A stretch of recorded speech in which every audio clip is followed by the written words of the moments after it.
Welcome back to Greg Plays Games. Today I'm just going to talk about some of the games I played last month, which was June 2022 if you're watching this in the distant future. But before I go into the first game, definitely drop a comment what game you played the most this past month. So the first game, which was actually kind of the most recent upload that the channel has seen, was Teenage Mutant Ninja Turtles Shredder's Revenge. I did do a review for the game. I know you guys are probably dying to hear my thoughts, so definitely check out that video. But really enjoyed this game. It was just kind of a fun, mindless beat 'em up game, and it was kind of a nice change of pace. It wasn't trying to be anything too crazy. It was just supposed to be fun, and it did a really good job of doing that. And I gave it an appropriate score for such. But I actually had just finished playing the Lego Star Wars Skywalker Saga game, so I was pretty exhausted from video games, and I didn't really feel like playing much, so I just kind of picked this up because I heard it was kind of short, and I did kind of want to check it out. So it was a nice kind of in-between game while I was recovering from my Lego Star Wars experience. The next game I'm going to talk about is Trek to Yomi, and this was a day one release on Xbox Game Pass, and I actually really pretty much just this month spent a lot of time testing out a lot of the different games on Xbox Game Pass, and I do kind of want to do a video maybe highlighting some of the games that I think are worth playing this month or out of the current selection of games, so I might be making that video in the future. But Trek to Yomi, I ended up playing through, I believe, 8 chapters of the game. I think there's 16 chapters, so I actually didn't really beat the game, but I did feel like I played enough to kind of understand how the gameplay mechanics were working, and maybe I'm very much, maybe I needed to spend more time with it, but I thought it was interesting. I thought the art style was really cool, and I liked what they were going for, but I did feel like the combat was really not that much different than from the Teenage Mutant Ninja Turtles game where you're just mashing buttons, but it was just more fun to play Teenage Mutant Ninja Turtles than Trek to Yomi.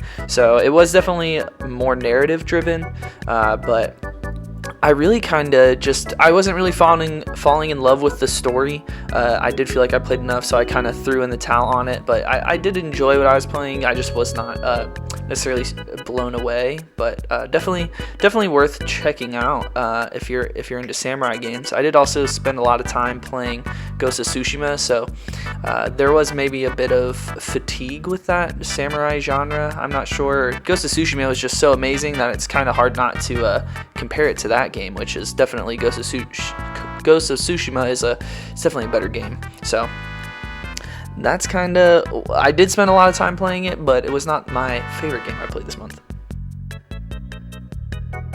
The third and technically fourth game, well, not technically, just the next 2 games are both skateboarding games that I spent some time playing. I played Session, and then I kind of dipped back into Skate 3 because you just cannot outdo the OGs. Session is a really cool indie title worked on by Creature Studios, and it is definitely more realistic skateboarding. Skate 3 is, I would not say realistic skateboarding, but it's definitely more on the side of realism than Tony Hawk, and I definitely do like the hardcore realism of Session, but it just does not have the fluidity and the refinement of Skate 3.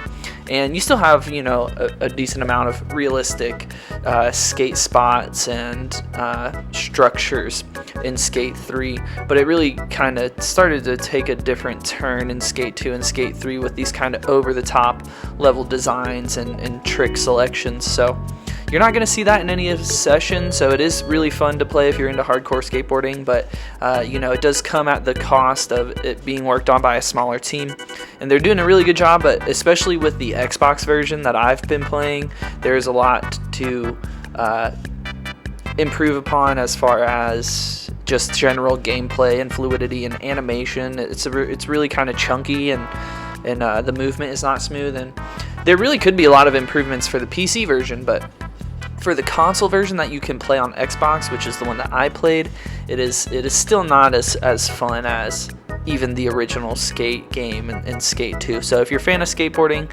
I would assume that you would be interested in checking out Session just because it's a new skateboarding game. But the new Skate is on the way, so it is kind of sad because I do think that those games are just going to overshadow games like Skater XL and Session just because they're going to be better, I would assume, based off of the Skate trilogy up until this point. I think it'll be a really fun game. But Session is definitely a nice kind of, it's something different than playing the same games that came out 10 years ago, which Skate 3 originally came out 10 years ago. So that'll make you feel old if you were playing the games back when they originally came out. But really fun games. Even if you're not a skateboarding fan, I would definitely recommend the Skate franchise. Project Session, definitely more hardcore, but even for casual fans, I would definitely recommend Skate. So another big aspect of June, and now we're into July, is all of the new video game announcements that come out, especially in June.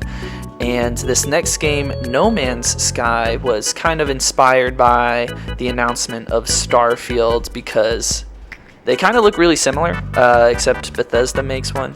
And No Man's Sky I played it when it originally came out, and obviously all the drama that surrounded it then of it not being like a fully complete game, I felt like were very fair at the time. I do not feel like it initially kind of met the expectations I had formulated, and maybe that's on myself, definitely partially the company to blame.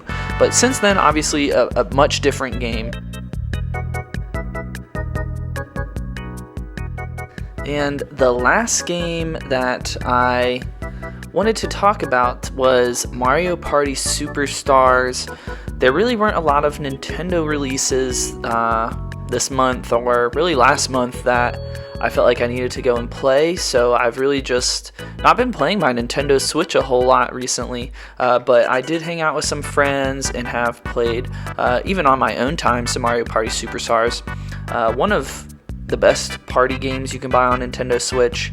It is a nice collection of a lot of classic Super Mario Party, or it might just be Mario Party levels. I'm not sure what the naming moniker is on most Mario Party games, but so it's a lot of the greatest hits from the GameCube, Nintendo 64. I think there's even some Wii in there as well. So really great game. I do really wish that they would add some new levels to it, or I hope that they add some DLC in the future. I guess only time will tell. They have not said anything or hinted at such. But so overall, this was kind of a month of kind of experimenting. I tried out a lot of games on Game Pass.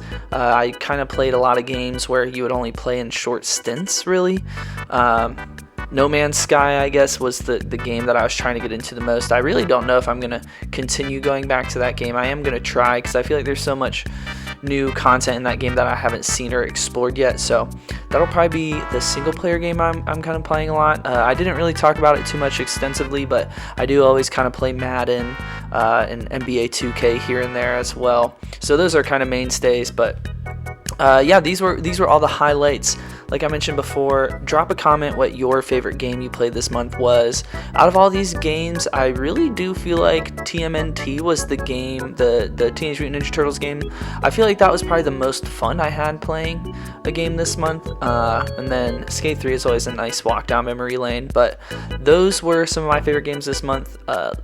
Thank you for checking out the video. I should have another video this week. If not, there is always typically some YouTube shorts for the channel to get some new exposure on. So if that is why you see those videos, that is the reasoning behind it, is because they typically just reach a larger audience for some reason. YouTube likes to push the shorts, and those typically are just showcasing the games that I am playing. So a lot of the games that I talked about have shown up on YouTube shorts, so they are kind of the companion piece to my typical videos, is a nice little short of what I'm playing too.